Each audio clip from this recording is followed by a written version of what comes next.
recipient of the Time Out Performance Art for outstanding contribution to live art.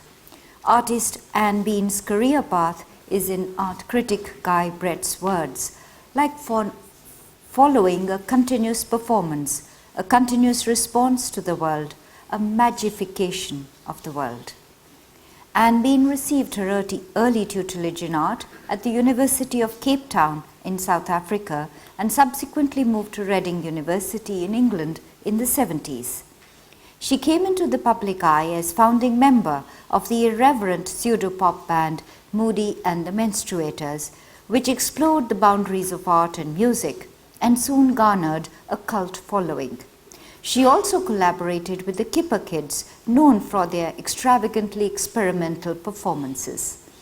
Among her notable collaborative projects have been a Franklin Furness International Fellowship, which resulted in 28 artists coming together in drawn conversations.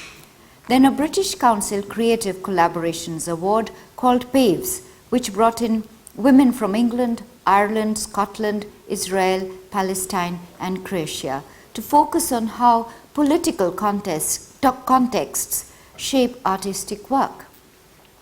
She has also been the recipient of the Legacy Thinker in Residence Award by Tate Research, with which she produced TAPS, consisting of improvisations with over 80 artists.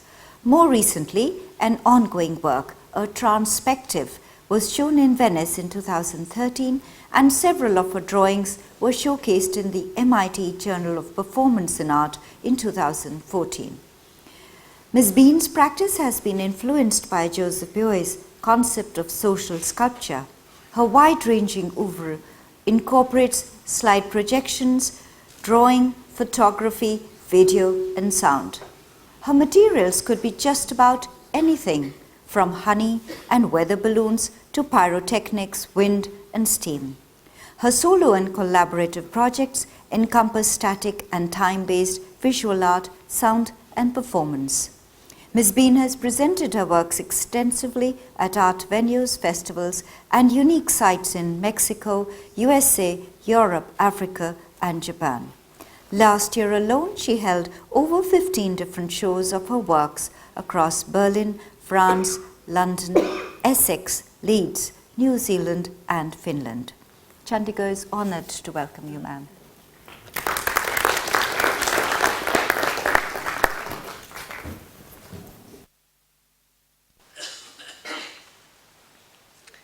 Thank you very much, and thank you everyone who's made it possible to be here this evening. And I was just thinking, what I really love about traveling is that feeling not of difference actually, but of the depth of what we share. In fact, when we reach out to other people, we actually feel much more what we share together. And that's often what I try and reach in my work. And my work, whenever I finished a piece of work, I always felt really dissatisfied with it. It never seemed to incorporate that great energy and dynamism and thought and consciousness and what was going on throughout maybe sometimes months of doing a work. And I'd look at this piece and I'd often be really, really frustrated. And I did a lot of writing about this frustration, about how it would be possible to somehow think a piece of work onto a paper. And through a long trajectory, which I won't go into, I got involved in process and time-based work. But much later, in the early 90s, I got a new technology award for trying out thermal imaging. And that was a very satisfactory way of working with somehow capturing the unseen and capturing the feeling of making a painting in the air. Thermal imaging has improved a lot recently, so a lot of this looks very pixelated. But this, for instance, is somebody just breathing onto a wall. And I did a lot with experiments with like the sound of a saxophone, for instance, so that you'd see the air patterns, all the sort of things that you could imagine but wouldn't see. So that you'll see, I've got a few videos here with like a tabla player, where you see the handprints left on the hands, so that the hands interacting with other hands. And somehow this piece very much connected me back to those early pieces of writing about that frustration with painting. This is a young Kathak dancer I've worked with a lot from Kerala, doing a piece with different coloured, well actually what it is hot and cold water, so that you get these different shapes in the space. Again, this feeling of making a huge flowing and fluid painting which would cover his body, which would follow his movements. And it was a 3-screen installation at a gallery in London called Matt's Gallery, and subsequently in San Francisco and Glasgow. And in Glasgow, I worked with it as a performance with these old texts, these old writings.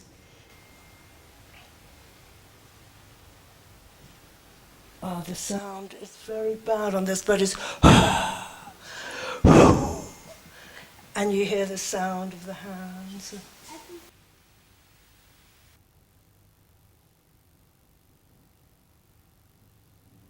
Do you know where I stopped? Oh.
Yes, so that I worked a lot with like fire and steam and all sorts of things, which, as you can see, it basically picks up the temperature rather than the light waves of what one's viewing.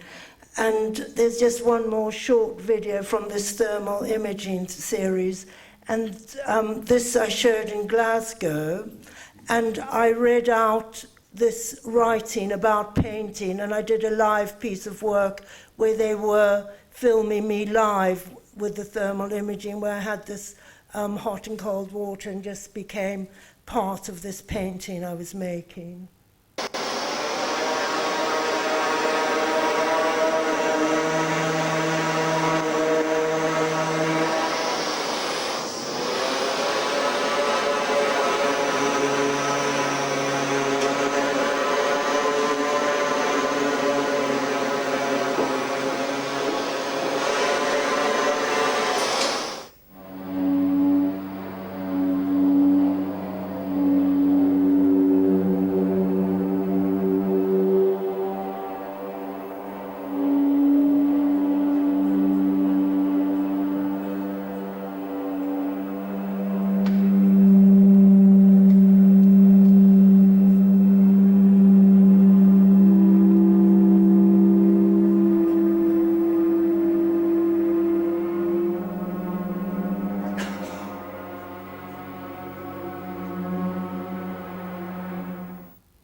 The work was called Radiant Fields, which was written there in ice.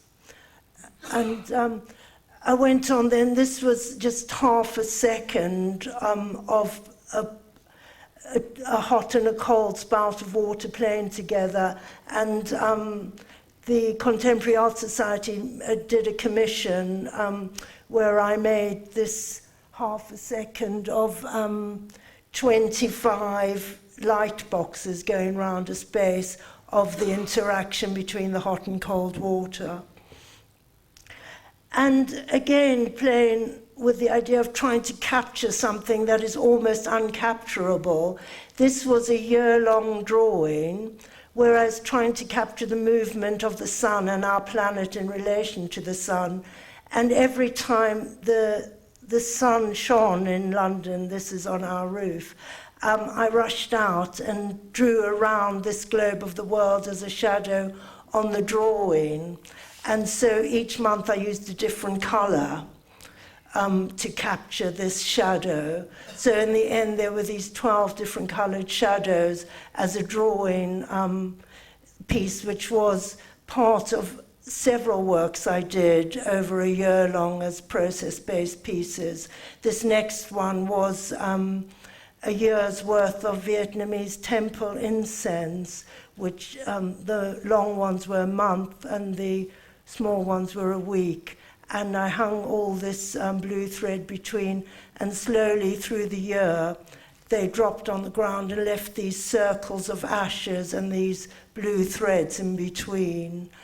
And as part of the same year-long piece, there was 5,000 apples placed on the floor. And I did a lot of research with an agricultural research laboratory in England, Brogdale Research, and also waxing apples, all sorts of ways of preservation, so that I could write something in the apples as the others deteriorated.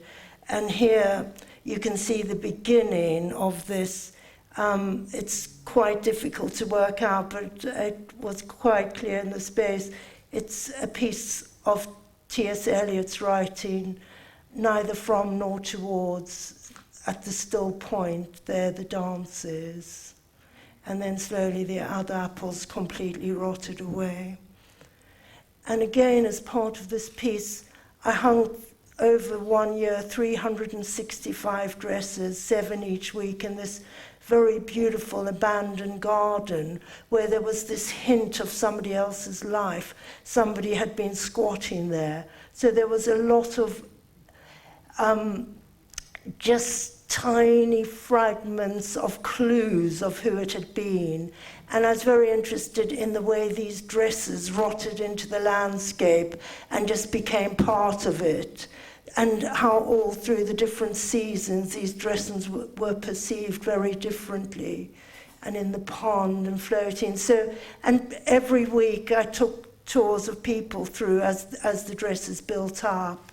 So you can see they slowly became more and more just indistinguishable from other bits of rotting matter in the garden. And this led me to think of a piece where these flowery dresses, where the flowers were actually dropping out of the dresses, and the dresses became like skeletal forms. And what I did, I suspended, I can't remember, I think it was something like 50 in this church in Spitalfields, and slowly these women cut the flowers out of the dresses so that as they become light enough to rise up, they rose up into the ceiling of the church as skeletons of themselves, leaving their flowers on the floor. This is the women cutting them. And these are the flowers on the floor. So they also almost became part of the church in many ways as an installation. And then a few months after this, I went to Iraq, Kurdistan, and we went to a place where 500 people had been buried alive, and this was like a mass grave where people had placed these flowers on top. And I had been asked to do a piece of work there, and I witnessed these flowers. And I'll go back to the thought of the piece of work, but these were the skeletons of the dresses in the ceiling of the church in London. And so I kept thinking of these skeletal dresses and the flowers. And this museum, by this mass grave, had all the clothes of the people who had died in these cabinets. And the connection was incredibly and powerfully strong to me. And I decided to do a piece based on this. I worked with women who'd been directly affected by the genocide of the Kurds in Iraq. So all these women, we met in a group, and in Kurdistan, their dresses are very flowery dresses that they wear, their local national dress. And I got them all to make themselves a dress, and we did this piece in an old Ba'athist Saddam Hussein jail yard here in Erbil, and did this piece with them, a very ritualized piece where they were singing and I was singing. There's some short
of Erbil. So these scrappy dresses flew off out over the city,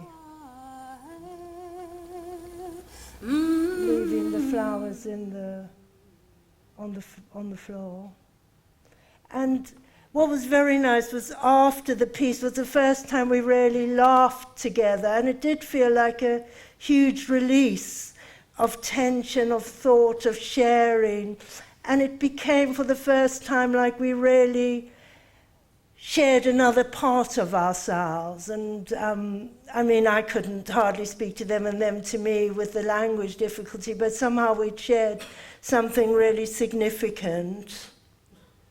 And on this project, I met a young Kurdish artist called Posha Kakal here.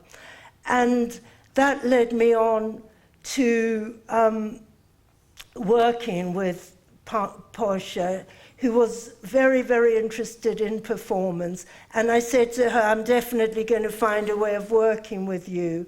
And I got together several women from, as the introduction said, Croatia, Israel, Northern Ireland. And we formed this group called PAVES from our name, Posha, P, Anne, A, Vlasta, Delimar, V, Effie Ben David from Israel, E, and Sinead O'Donnell from Northern Ireland, S. And we decided that we'd work in each other's country, but there's all these problems, as we know here, also with visas, and finally her visa was refused. And so the whole work became a lot about trying to incorporate her into our work as a missing presence. So we did things like messages in bottles with her photo saying, please help us find Posha Kakal. We blew up her emails to us saying how incredible it was, the feeling that we were carrying her out into the world. And we printed those and put them into, this was in Belfast, into windows of shops in Belfast. This is us as the PAVES with Portia. We wore her mask and walked around the towns that we were in. And we even handed out masks of her so that we'd found people all over the town wearing her mask. And we were in other various shop windows. We changed this whole bookshop into a book about paves, and we used all sorts of political books that people could look through inside.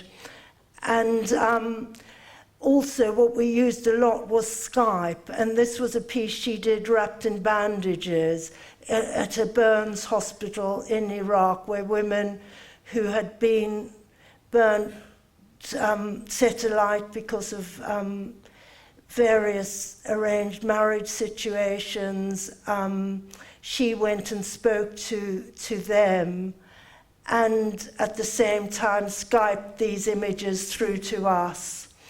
And I held the images up to the people to see and said, you know, that it was so unbearable that I bandaged up the laptop and worked with the laptop with these bandages as she spoke to these women in Iraq, Kurdistan. And I managed to go back several times, and I worked with her and her mother in an incredible gallery called Aram Gallery in Suleimania. And we spoke together, her mother and me, and her small sister, about what art means, what politics means, what life means, what sharing means. And What did your mom think of this work? The linguistic,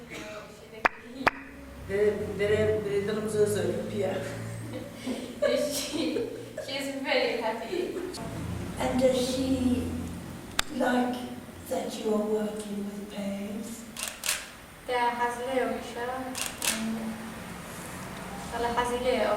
She thinks it's a new art and a new style of work.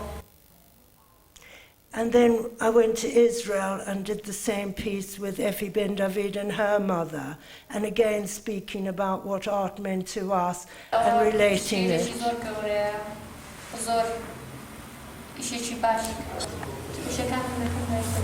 And what does freedom mean to you? I'm thirsty for freedom.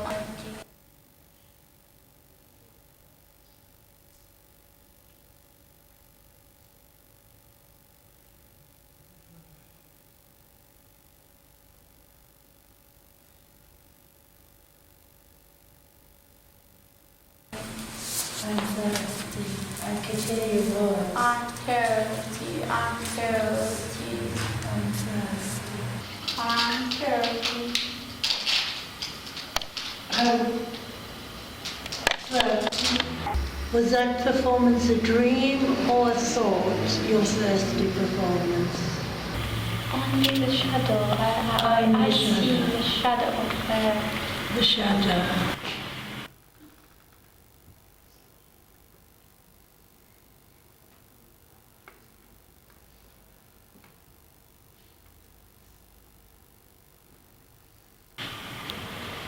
Of the other movements.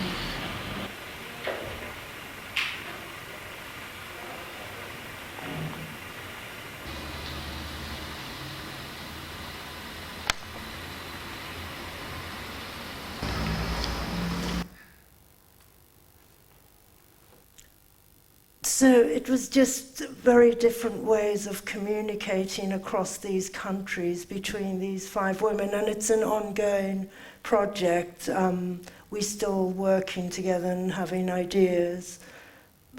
And this again is in a jail in Suleimania, and the bottom there's the most astonishing dove house with all these tiny houses like, I don't know if you ever seen anything like it here, but in England on the beaches they have these small beach huts, and they looked very much like that, and these beautiful doves are looked after now as a symbol of peace. And again I worked with Portia inside this dove house to make a short performance.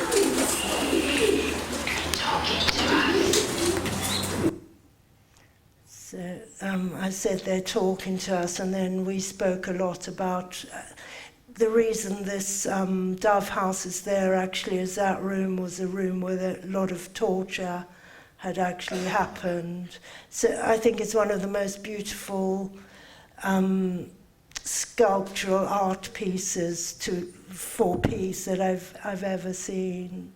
And the guards of the museum look after these doves with such love and such attention. This is outside the jail.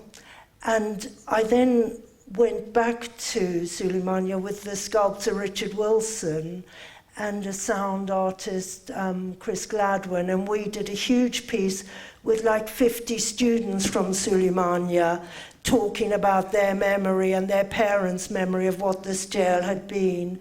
And the windows of the jail were all empty, and I hung these lights, glowing light sticks all through, and we had 2 students behind each of the windows. And I did a video of these watches in the center there, again related to that mass graves where there was a lot of watches which had stopped at different times as these people, as time ran out basically under the ground where they'd been buried. And we included a lot of local musicians. I'll play a short piece from it. And the piece begins, you can hear, we put a sound inside this empty building, almost like the building itself is really breathing, and it sounds like the building has come to life.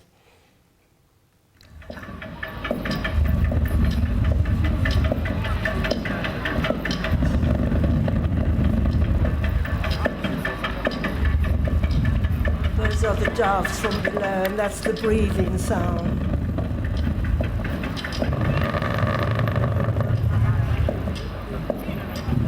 So this was on for a few days, this empty, breathing building with the doves flying.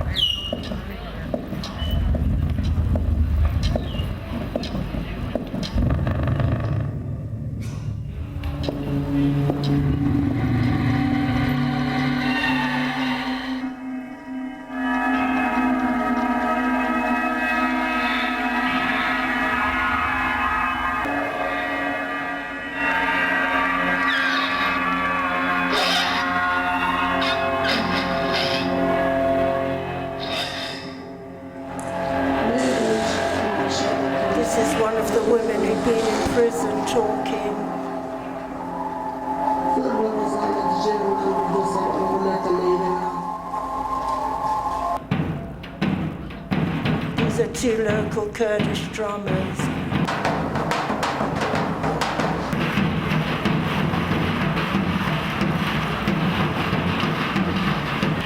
And I made these instruments with all the students with these lights inside to shake while they were playing.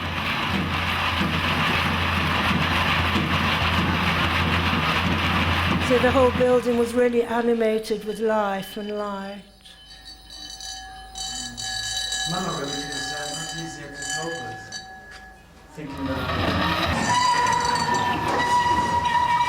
That's Richard.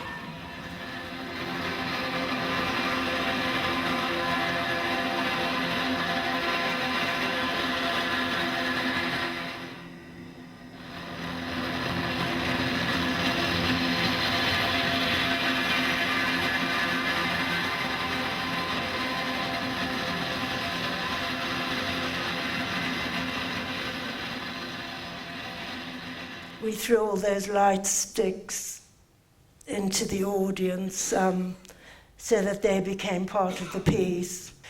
These are works which use much bigger landscapes and cityscapes. I'll just show a few of those because I go from a very intimate scale, as you saw, just in tiny gallery spaces, to very large work that takes on whole environments. This was a big lake, actually in Wolverhampton, where I wrote under the water. Madame Curie's notebooks were so impregnated with radioactivity that if you put photographic paper between the pages and exposed it, her ghostly fingerprints would come into view. And that was written right round the edge of this lake. This is a laser along 0 degrees that I did with Peter Fink. It goes from the observatory in London, so it goes right along the meridian, and you can see it for miles. And people are always surprised that the meridian line itself, 0 degrees, crosses the Thames River 3 times. So if you go in a boat, you can go under it 3 times because of the way the river curves. This is Bankside, London, which is now Tate Modern, but it was a long time before Tate Modern, where we animated the whole building with flames coming out the chimney and a lot of real urban, very powerful dynamic rituals going on, drumming and various other instruments. And this is an Aeolian harp, which is ribbons. An Aeolian harp is anything which is wind-driven and strings. So I put all these ribbons across a building, and they were played by strings. And later on, I had tiny explosives in the top of each ribbon, and as part of the beginning of a performance, each ribbon exploded off. Well, this is part of a very, very different sort of collaboration. What I did, I asked if I selected one artist after me, and I asked that artist to select another artist, and the artist after that to select another artist. And what I wanted was the whole piece to be about how you use materials, particularly materials that you might not normally work with. So I began this piece in the space with I think it was 120 kilometers of ribbon, which slowly, you could hear the sound of it unfurling. It's a very heavy sound in this, again, another old church. As it whirls, it really fills the space with its sound. And it slowly whirled and whirled. Over 2 days I did this piece. And this whole space was filled with these huge piles of ribbon. And so the next artist was confronted with 120 kilometers of ribbon, and what he did was turned it into a sort of desert, the whole space, where he made these pieces that felt like sand sculptures, and you walk through all this ribbon and witness all these sculptures that had to do with sand. And then the artist after that wrapped all this ribbon in these very, very heavy-looking black sacks. So you'd walk in, and if you hadn't been in the other exhibition, they just looked very malevolent and very heavy and very present in these spaces, but you'd have no idea that this incredible light, wonderful golden ribbon was inside. It was like a black hole that had sucked them into its space. And then the next work was a sound piece. So each artist basically responded to the work before, but in terms of what the material said to them. And this piece I did a couple of years ago at the Museum of Modern Art in Oxford, or it's now Museum Modern Art Oxford, where I put up a photographic exhibition all around the top gallery of various photographic works I've done. And then I interacted with it as a performance, which I had these prints made specially with water-based dyes, so that basically I did this performance during which I washed all these photographs so that they basically fell out of their frame onto the wall and onto the floor, and during the performance they just became these very abstracted pieces of work. So it was just a very slow piece of transmission, transformation into the space, into these empty frames finally. So they became sort of like these abstract paintings that just became more and more minimalist. And then you can see what had been was just impregnated into the walls. And a sort of similar in one way, but very different in another. I made this sculpture out of lard, and it related to a piece I did in 1969, my first year at university, where I weighted myself against a sculpture of my own weight and size, and I put a sheet over myself, and it was about this balance between us. It was called self-taught, and T-A-U-T, which means tightened, and self-taught coming from oneself. And I did this piece where I made the same shape out of lard, and this piece melted. I don't know if you can see, there's a string coming from the hand there, and then this piece melted. And again, it was about how memory is very similar to materials. It's retained because that melted space was still there, but it's disappears, but it almost can be just as beautiful in its what is still there of it, even though it's melted. That's the beginning of this melting right across the paper. Okay. Thank you very much. Thank you very much. And what a wonderful variety of artworks between John Ruppert and Bean. That is, in fact, serving the purpose of bringing all these artists from various cultures to this city beautiful. I think we very much needed it. It was long due. And with coming in of all of you, I think we are, in a way, kind of fulfilling that need, that vacuum which was there. And I hope that we'll continue doing that. And maybe one day, God willing, if we got some sponsors, we got some funding, maybe some of these artists can create their artworks, because as we all know, Corbusier city is without much of a sculptures. And we do need public art in this city. And if we can create, if anybody, anywhere, can find some funding for this project, we would be very happy inviting some of them from different shows to create these artworks here. And on the lighter note, when we are seeing her, those dresses, decaying, I was reminded, because the number 365, and then I was immediately reminded of 365 wives of the Maharaja of Patiala. They were also left decaying after marrying, and you could see what a kind of, allegory. And then when she was showing those two women, tied up with their hair with each other, I was wondering what Richard Deacon and Gerd would do if they were to do that, So, any of you who want to share your thoughts with these artists, you're very welcome over a cup of tea outside and buy some of the memorabilia. And tomorrow we have 3 audiovisual presentations. One by, I think, Ali Najjar, and another by Gerd. And the first one is by Peter Fink.